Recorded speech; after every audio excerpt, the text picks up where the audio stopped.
Bismillahirrahmanirrahim. Assalamualaikum warahmatullahi wabarakatuh.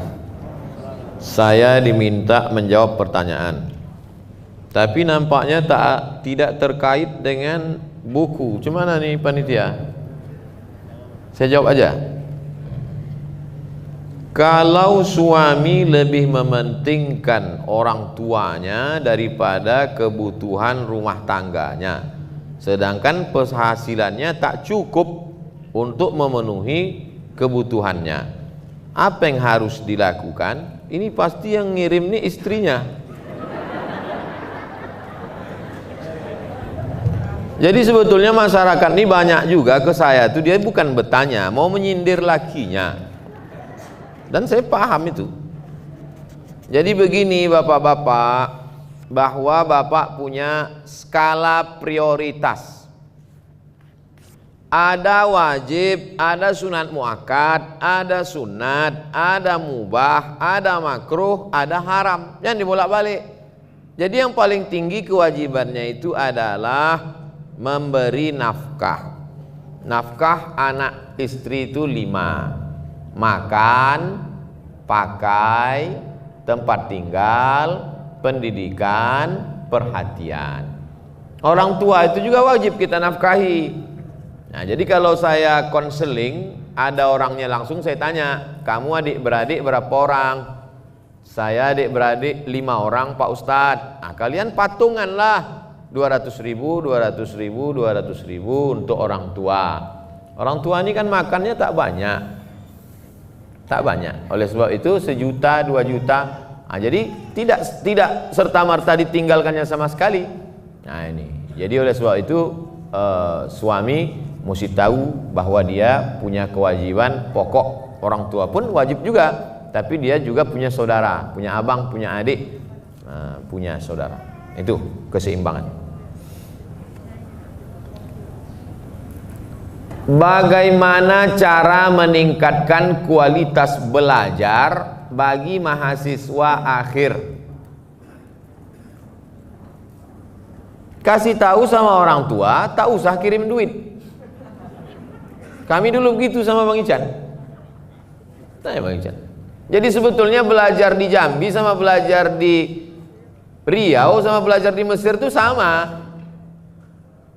Quran di Mesir itu 30 juz juga, bukan 31. Lalu di mana bedanya? Di Mesir itu kami belajar hidup. Belajar bagaimana cara menjalani hidup. Dari Kairo ke terusan Suez naik kapal, naik bis 7 jam.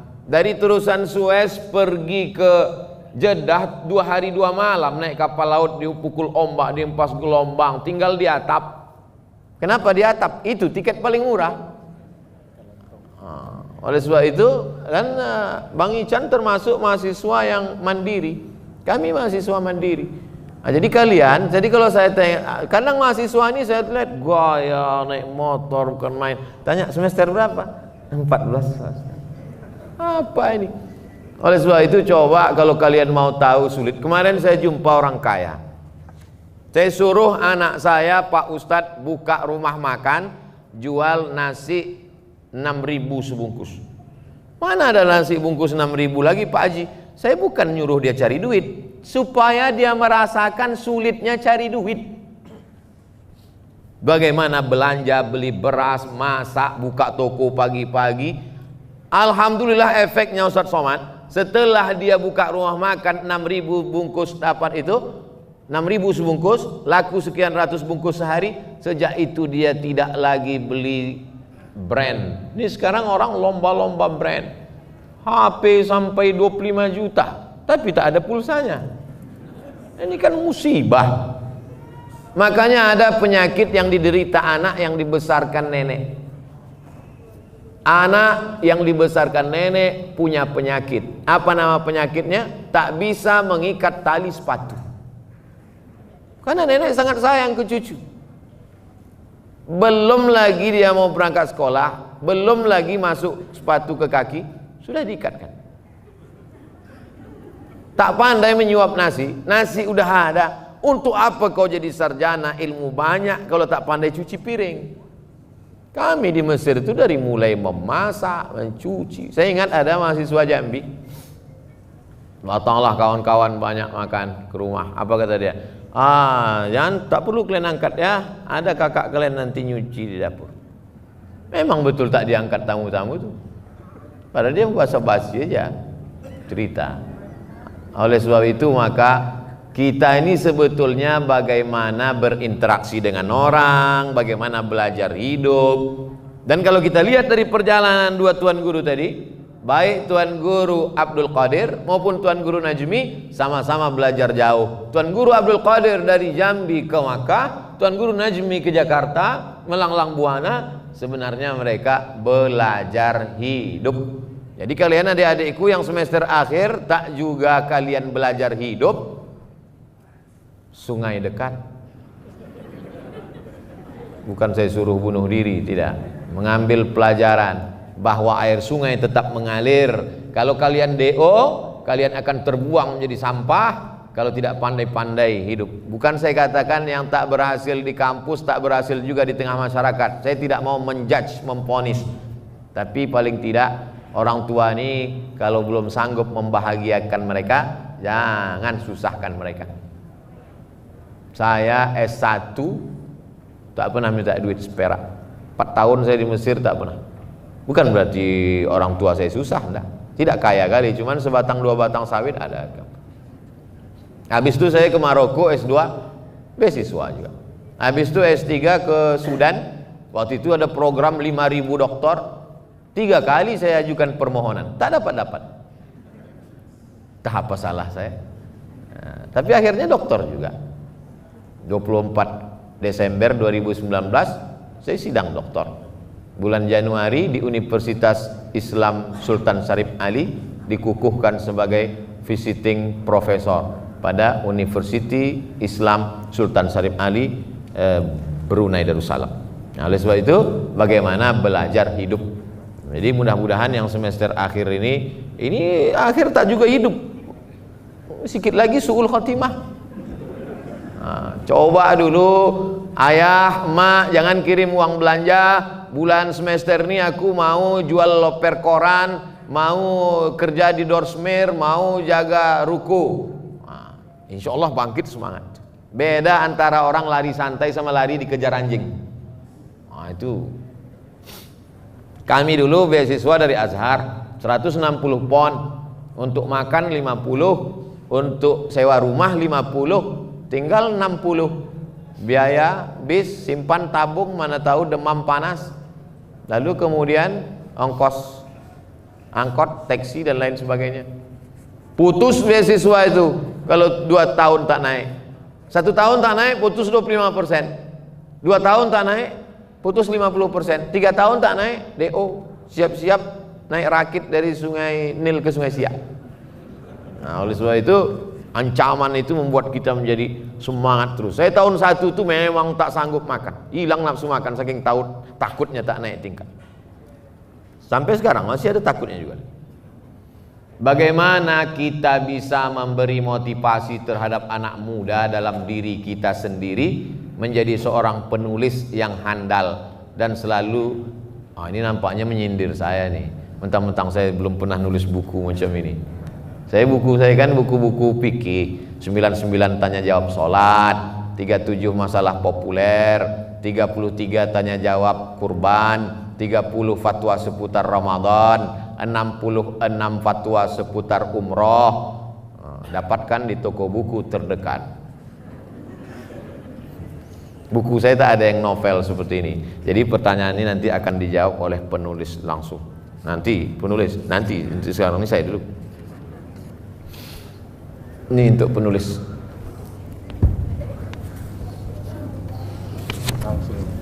Menolong diri kita dalam politik, ekonomi dan agama di masa yang penuh keraguan ini. Bagaimana Pak Ustadz? Ini bahasanya bahasa-bahasa puitis nih. Menolong diri kita dalam politik. Pilihlah orang yang memperjuangkan agama dengan kekuasaannya. Nggak ada yang baik Pak Ustadz. Terus pilihannya berapa? 2. Antara apa? Antara setan sama iblis. Pilih setan. Apa dalilnya? Akhaffud dararain. memilih mudarat teringan di antara mudarat terberat. Itu ada dalilnya. Masuk kita ke hutan, pilihannya cuma dua, makan babi sama mati. Pilih mana Bapak Ibu? Diam. Mana bisa? Pilihannya dua, makan babi atau mati. Makan babi.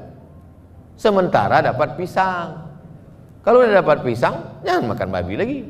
Datang kawan bawa pisang, bro ini pisang, enggak, sedap babi ini. Nggak bisa. Ini darurat. Nah ini dalam bidang politik. Dalam bidang ekonomi Pak Ustadz, begitu juga. Saya ini dililit riba Pak Ustadz. Ada aset yang bisa kau jual, ada. Jual aset, bom riba nih, pam, tutup dia. Jangan bergelimang riba lagi. Tak bisa Pak Ustadz. Kalau saya bom ini meledak semuanya. Hiroshima Nagasaki Pak Ustadz. Oke, bayar cicilan itu sampai lunas, tapi jangan jebakkan lagi dirimu dengan penuh kesadaran. Dalam bidang agama Pak Ustadz, oh Jambi negeri para ulama. Malam tadi kami lewat di daerah mana tuh Bang? Pesantren tua-tua. Tahun 1914.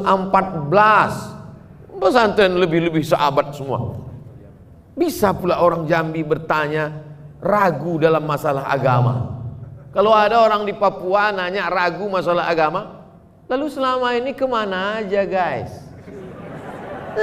Masalah agama. Ini negerinya yang kita kaji dari tadi ini kan ulama-ulama ini. Oleh sebab itu hadiri kajian setiap Jumat pagi, membaca kitab Sairus Salikin jam 6 bersama Tuan Guru Solahuddin Sarkawi di pesantren Kumpai Darut Tauhid. Tadi jam 6 pagi tadi. Banyak tokoh-tokoh masyarakat. Bukan tanggung-tanggung, profesor ada situ. Pejabat-pejabat ada situ. Hebat-hebat. Saya tengok dengan mata kepala sendiri. Kitab yang dibaca Sairus Salikin. Penulisnya Syekh Abdul Somad Al-Falembani. Falembani orang Palembang. Yang ini Abdul Somad Al-Pekanbaru nih. Di masa penuh keraguan. Itu habis baca. Oke, terima kasih ke penulis. Bagi yang punya handphone, minta tolong, bukan menyuruh enggak, minta tolong buka handphone. Bukan saya jebak untuk subscribe, enggak. Tolong buka Google. Google sudah. Tulis di Google tuh SOMAD. Iya saya tuh. SOMAD MO tak pakai spasi, sambung semua. SOMAD MOROCCO. MOROCCO. Somad Moroko. Spasi, setelah spasi menyembelih. Bahaya nih. Menyembelih. Udah? Enter. Kalau tak terbuka, HP saya terbuka, berarti paket habis. Nah, nampak tulisan paling atas? Nah, udah? Di situ saya tulis menyembelih kurban untuk orang yang telah meninggal dunia. Nah, ini kerja saya dulu. Jadi saya kalau ceramah ditanya orang, Ustadz, apa hukumnya berkurban untuk ayah kami, mak kami yang sudah meninggal? Nah, itu saya jawab secukupnya, pulang ke rumah, saya tuliskan dalilnya. Nah, ini sudah saya tulis tanggal berapa situ? Saya tahu 21, cuman ngetes saja, terbuka enggak, itu maksud saya. 21 Oktober. Nanti ini sudah saya tulis ini 10 tahun yang lalu. Itulah kerja saya dulu. Jadi setiap pengajian, pertanyaan-pertanyaan itu saya bawa balik ke rumah, saya tulis. Membuat blog ini gratis dan tak hilang sampai mati. Gak pernah bayar saya blog ini. Dan tak hilang. Tulisan tetap ada. Nah itu, jadi adik-adik, sahabat-sahabat, latihan menulis dari sekarang. Apa, mengapa, bagaimana. Apa, mengapa, bagaimana. Apa, siapa, mengapa, bagaimana. Itu dijawab menjadi sebuah tulisan. Siapa Syekh Abdul Qadir Al-Jambi, mengapa dia menjadi orang besar, bagaimana prosesnya? Nah, itu menjadi jawaban. Cari jawaban, wawancarai cucu beliau, dan Tuan Guru bisa diwawancari untuk maklumat. Maka insya Allah jadi satu buku biografi Tuan Guru Abdul Qadir bin Ibrahim bin Abdul Majid. Tahun depan 2021 bedah buku lagi di sini. Tak ada yang mengaminkan, takut semua. Nah, jadi saya menulis begitu cara saya menulis. Sekarang sampai sekarang saya tetap menulis sesuatu, menulis di Instagram, di WhatsApp, yang penting-penting, yang tak penting enggak. Demikian jurus singkat yang dapat saya sampaikan.